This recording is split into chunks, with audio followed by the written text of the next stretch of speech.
Assalamualaikum warahmatullahi wabarakatuh. Waalaikumsalam warahmatullahi wabarakatuh. Bagaimana kabarnya dulu anak-anak? Baik. Sehat semuanya? Sehat. Alhamdulillah. Oke, sebelum kita mulai pembelajaran, coba perhatikan dulu di sekelilingnya. Ada enggak sampah? Coba diperiksa bangkunya. Nah, jadi semuanya sudah bersih. Nah, Pak Guru kasih dulu waktu 10 detik ya untuk membersihkan pikirannya. Jangan ada yang membawa beban dari rumah. Beban apa? Beban pikirannya. Mungkin tadi sarapannya, makanannya ndak enak, ya, atau mungkin berkelahi dengan adiknya atau kakaknya. Kita hilangkan dulu. Pak Guru kasih 10 detik, ya. Mulai dari sekarang.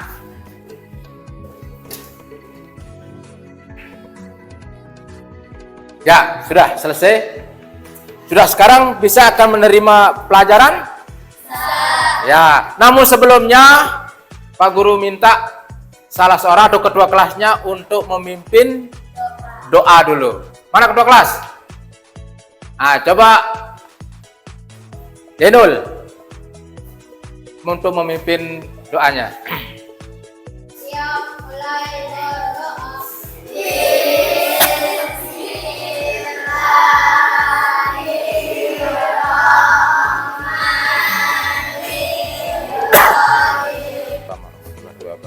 Ya, baiklah anak-anak. Sekarang kita akan mulai belajar tentang coding ya. Namun sebelumnya Pak Guru mau absen dulu. Ya. Ada enggak yang enggak masuk hari ini? Ya, jadi semuanya masuk. Berarti kita alhamdulillah sehat. Sehat walafiat. Ya, sekarang di sini di depan ada namanya rumah belajar kelas 6 tentang pembelajaran coding. Kira-kira tahu enggak apa itu coding dulu? Ya, coding. Nah, sebenarnya coding ini kita sering lakukan, ya, sering kita kerjakan yang namanya coding. Misalnya gini ya, kalau kamu ke rumah teman kamu, ke rumah teman kamu itu misalnya jauh ya, jauh, dan kita tidak tahu alamatnya itu di mana. Jadi kita harus menggunakan, biasa kita menggunakan apa yang menggunakan Google. Tahu Google kan? Nah, Google apa yang biasa kita lakukan untuk menuju rumah teman kita? Ya, Google Map. Apa gunanya Google Map itu jadinya? Sebagai penunjuk jalan supaya atau jalan pintas. Kira-kira jalan ini yang paling cepat ya. Nah, baiklah, sekarang kita ke pembelajaran coding. Namun sebelumnya apa sih dulu tujuannya? Nah, ini tujuan kita untuk pembelajaran coding ini. Yang pertama adalah, coba baca sama-sama.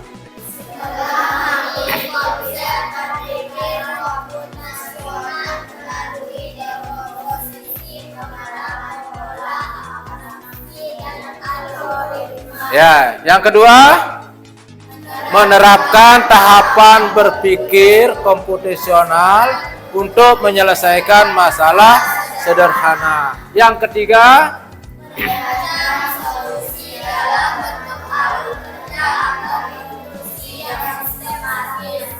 dan keempat,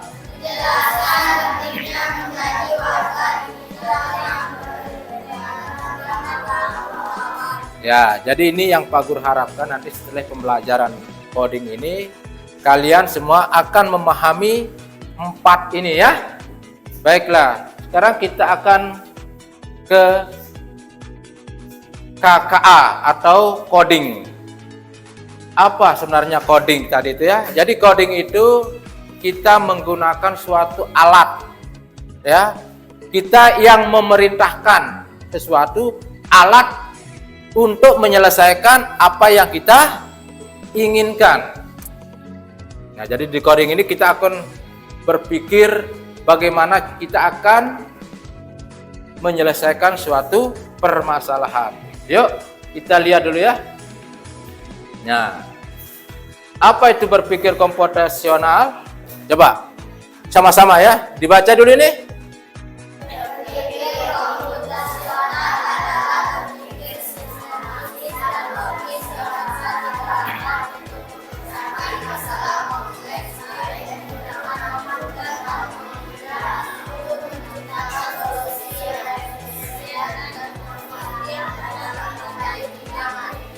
Ya, kita berpikir secara komputasional. Jadi kalau ada suatu permasalahan yang kompleks, apa namanya kompleks? Ya, yang luas, ya, yang kompleks, yang luas, ya. Jadi kita berpikir bagaimana cara kita untuk menyelesaikan suatu permasalahan itu. Nah, kita pakai apa? Tentunya di sini ada 4 pilar utama dalam berpikir komputasional. Yang pertama, coba, apa yang pertama itu? Apa dekomposisi?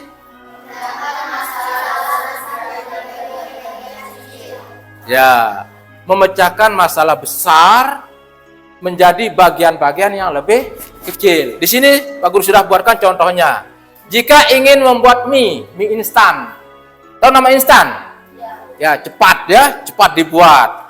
Ya, memecahkan masalah besar menjadi bagian-bagian yang kecil. Contohnya, jika ingin membuat mie instan, kita pecah masalahnya dulu ya. Siapkan alat dan bahan, kemudian direbus, masukkan mie dan disajikan. Itu namanya dekomposisi ya. Ya, kita pecahkan masalahnya. Pertama, apa pertama di sini? Ya, siapkan alat, bahan, rebus air, masukkan mie dan sajikan. Itu urutannya ya. Kemudian yang kedua apa ini? Pengenalan pola. Apa coba dibacakan Pak Guru?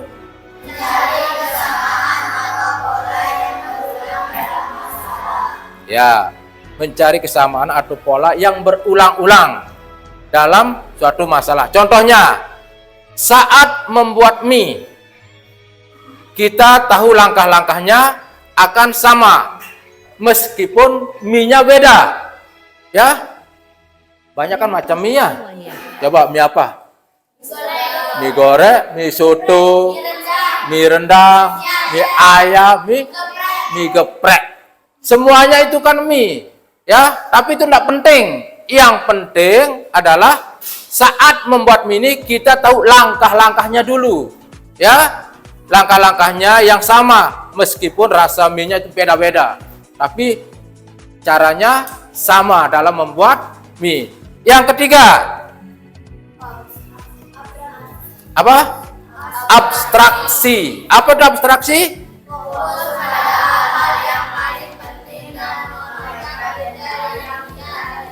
Ya, yang relevan, yang maksudnya apa relevan? Yang sesuai, ya. Ya, contoh. Saat membuat mie instan, yang penting adalah langkah-langkahnya, bukan merek atau warna kompornya. Ya, warna kompornya jangan semuanya dilihat kalau membuat mie. Oh, ini kompornya kurang baik. Ya, ini mereknya kurang baik. Nah, bukan itu. Yang penting adalah proses membuat mie itu. Ya, yang keempat, algoritma. Coba dibaca kan?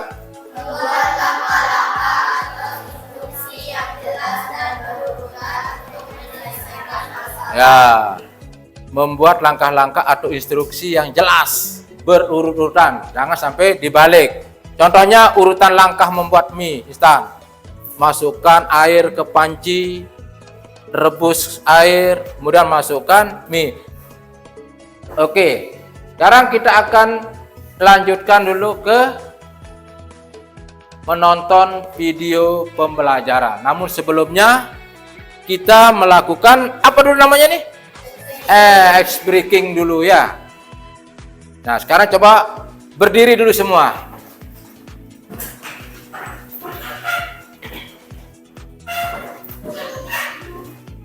Ya, boleh jangan di dekat keluar dari kursinya, boleh ya. Supaya bebas bergerak. Sudah siap semua?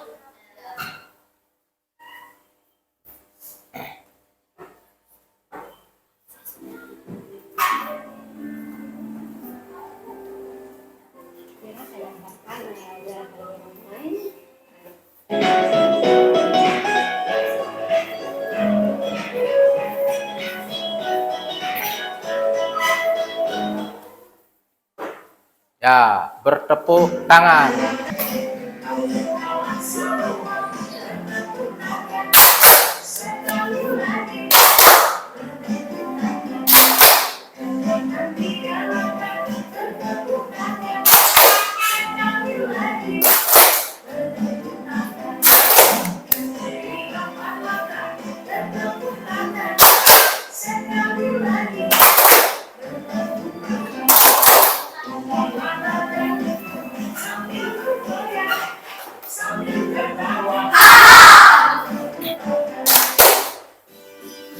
Ya.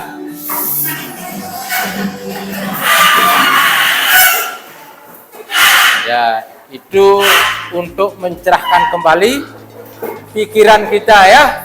Ya, supaya jangan melamun. Nah, karena kita sekarang ini hidup di zaman apa namanya? Zaman digital, persaingan. Kalau kita hanya berdiam diri saja, tidak mengenal dunia luar, maka kita akan ketinggalan ya. Baiklah, sekarang kita akan menonton video pembelajaran ini. Jadi Pak Guru harapkan kita ambil hikmahnya ya dari video pembelajaran apa yang Pak Guru akan tampilkan ini.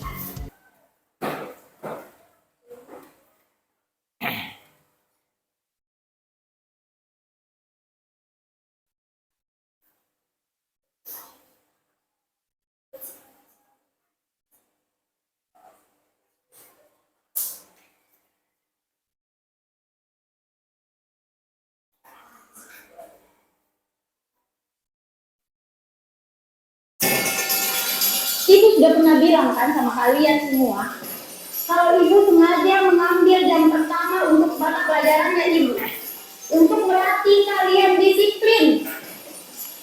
Kalian tahu kan peraturannya ibu?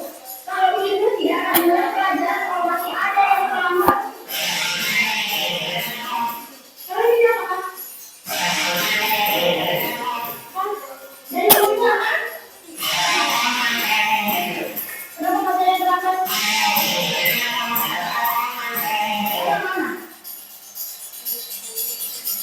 Saya di mana?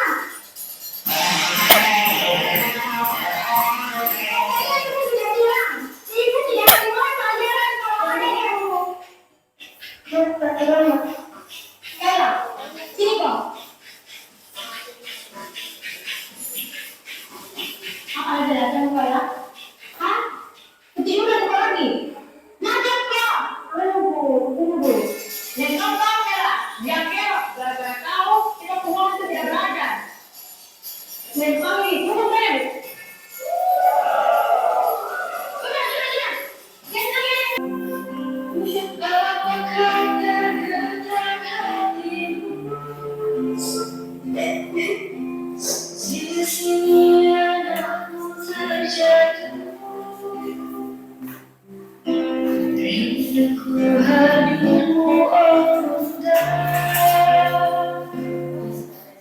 Ya, itu tadi cerita pendek mengenai anak yang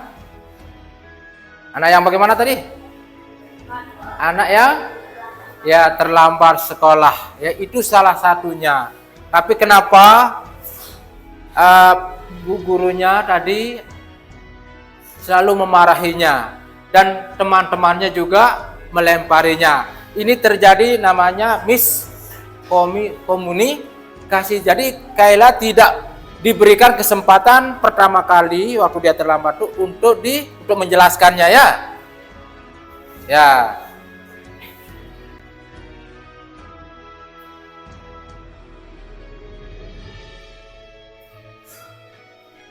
Nah, sekarang kita akan lebih perjelas lagi.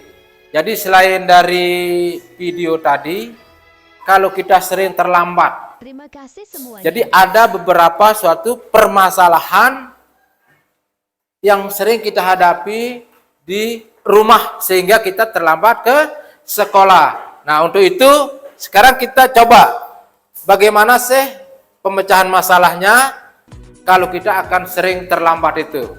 Yang pertama apa katanya nih? Ya, dekomposisi masalah utama. Pecahkan masalah. Anak sering terlambat menjadi beberapa penyebab spesifik yang bisa diidentifikasi. Ya, ditentukan. Kita menentukan apa akar masalah anak sering atau kita sering terlambat, ya. Alih-alih hanya berfokus pada keterlambatan, cari tahu akar masalahnya. Misalnya, anak sulit bangun pagi. Ada yang sulit bangun pagi sini? Nah, kan ada ya. Yang kedua, anak lambat saat bersiap-siap. Nah, mungkin dia mandinya baru pegang airnya, oh masih dingin. Nah, bareng dulu, nanti dulu. Ya. Kemudian kumpulan data atau kenali pola. Ya, tadi sudah ya kita anukan. Langkah-langkah pertama adalah mencatat dan menganalisis kapan dan mengapa keterlambatan terjadi. Nah, kita buat buku harian atau catatan sederhana selama 1 atau 2 minggu, ya. Pola waktu, kapan kita terlambat, apa penyebabnya. Kemudian aktivitas yang paling sering memicu keterlambatan kita itu apa. Nah, yang keempat adalah algoritma persiapan malam. Nah, ini ya, persiapan malam, seragam baju sekolah, apakah sudah disiapkan pada malam harinya, pensilnya, tasnya. Nah, kalau sudah, letakkan pada mana yang mudah kita jangkau. Ya, sekarang kita akan melakukan tugas kita. Bagaimana cara kita untuk menyelesaikan masalah dengan 4 pilar daripada komputasionalis ini ya. Yang pertama tadi apa? Yang kedua? Yang ketiga? Yang keempat? Nah, selesaikan suatu kasus. Ya.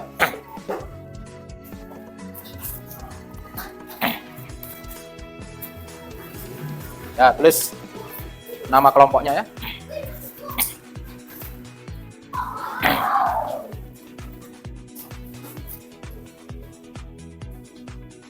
Nah, ini adalah studi kasus mengenai apa dulu ini?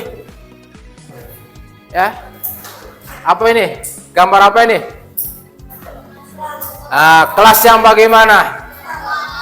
Ya, kelas yang berantakan. Nah, sekarang masing-masing kelompok akan menyelesaikan supaya kelas ini menjadi bersih, indah, nyaman untuk belajar.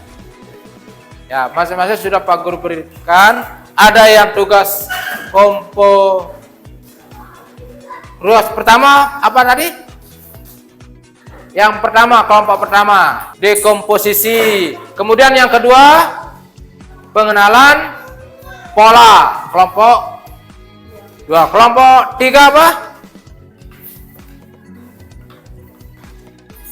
Ya.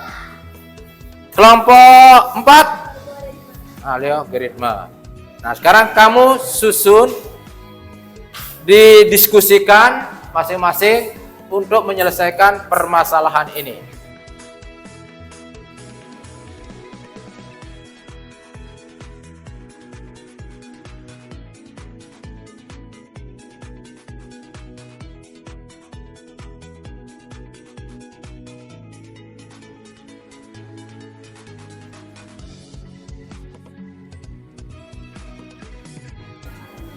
Ya, kalau sudah, sekarang kita akan masing-masing kelompok akan mempresentasikannya di depan ya.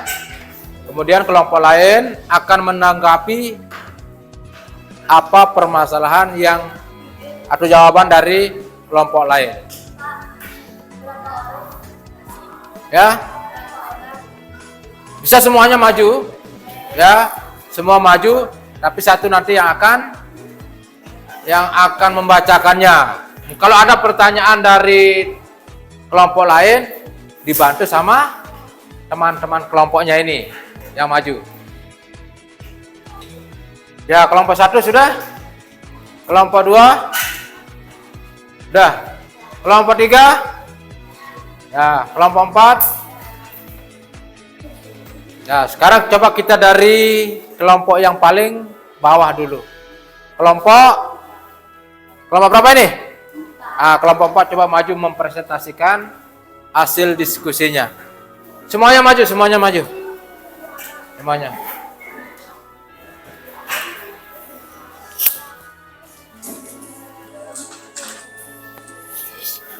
Ini mic-nya nih dulu.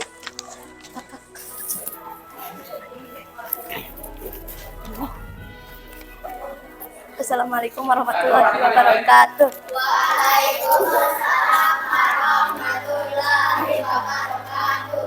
Kami dari kelompok 4 mempresentasikan hasil kelompok kami.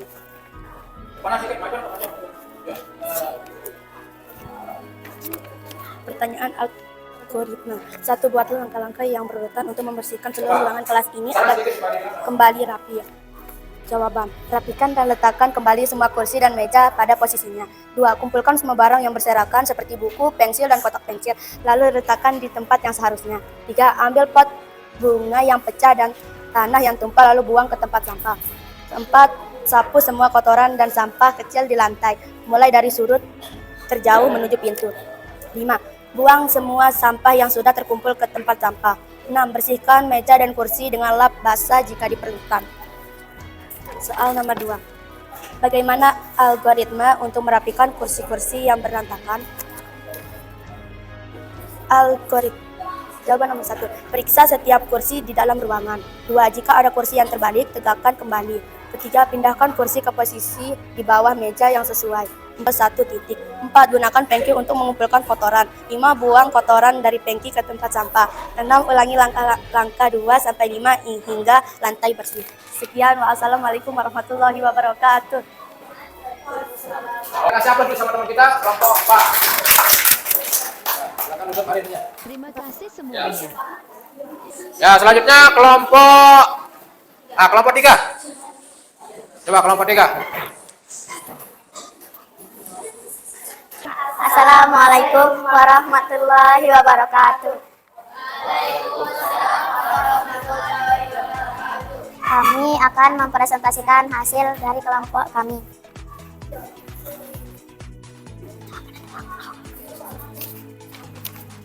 Ya, nggak usah dibaca soalnya langsung sudah. 1. Tujuan utama kita adalah mengembalikan kondisi kelas menjadi rapi dan bersih. Detail tentang siapa yang membuat berantakan atau mengapa pot bunganya jatuh tidak relevan atau tujuan ini.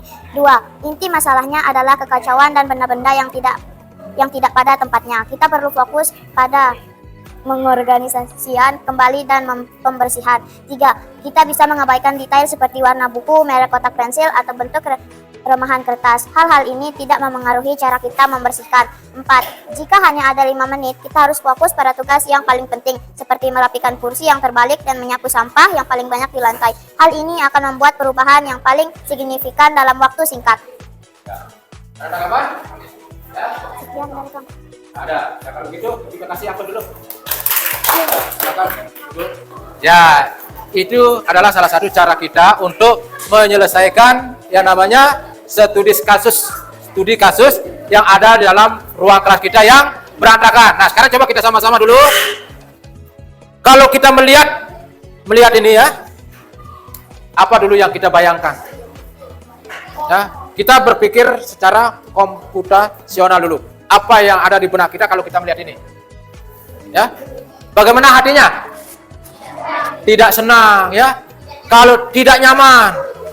Nah, untuk melakukan semuanya kita harus bagaimana? Ya, Sebelum kita membersihkan, karena kita sudah banyak ya di kelas, apa kita sendirian yang akan bersihkan? Ya, tentunya kita buat kelompok, karena besar ya, jadi kelompok-kelompok yang kecil. Nah, baiklah, sekarang kita merangkum dulu semuanya ya. Nah, dari pelajaran kita pada hari ini, jadi dalam berpikir komputasional dan literasi digital. Ya, materi ini mengajak kita untuk berpikir seperti seorang programmer atau ilmuwan komputer dalam menyelesaikan masalah. Keterampilan tidak hanya berguna untuk membuat program, tapi juga untuk memecahkan masalah sehari-hari. Nah, dalam menggunakan literasi digital ini, kalau kita menjadi warga digital yang bertanggung jawab, artinya kita harus bijak. Tahu bijak kan? Adil. Kita harus bijak saat menggunakan teknologi. Nah, ini beberapa sikap penting yang harus dimiliki. Yang pertama adalah semua coba.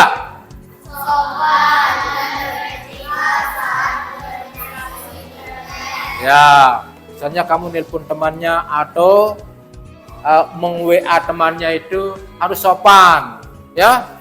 Jangan di grup-grupnya itu macam-macam kata-katanya itu. Kita harus sopan ya. Yang kedua coba apa ini? Ya, tidak menyebarkan berita bohong atau ya, hoax. Yang ketiga ya, jaga diri kita, jangan pamerkan ya, misalnya selfie tidak pakai baju supaya dilihat nih ya. Nah, supaya jangan begitu ya. Yang terakhir adalah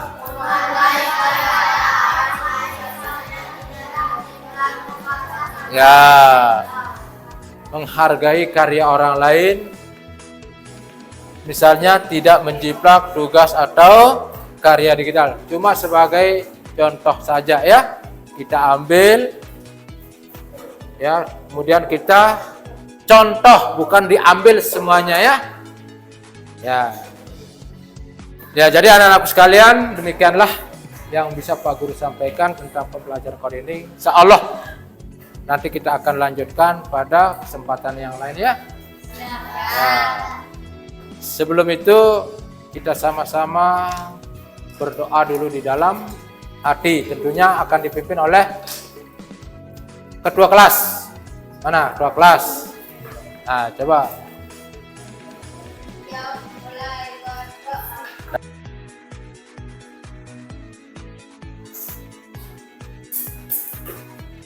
Oke. Nah. Oke, terima kasih ya. Assalamualaikum warahmatullahi wabarakatuh.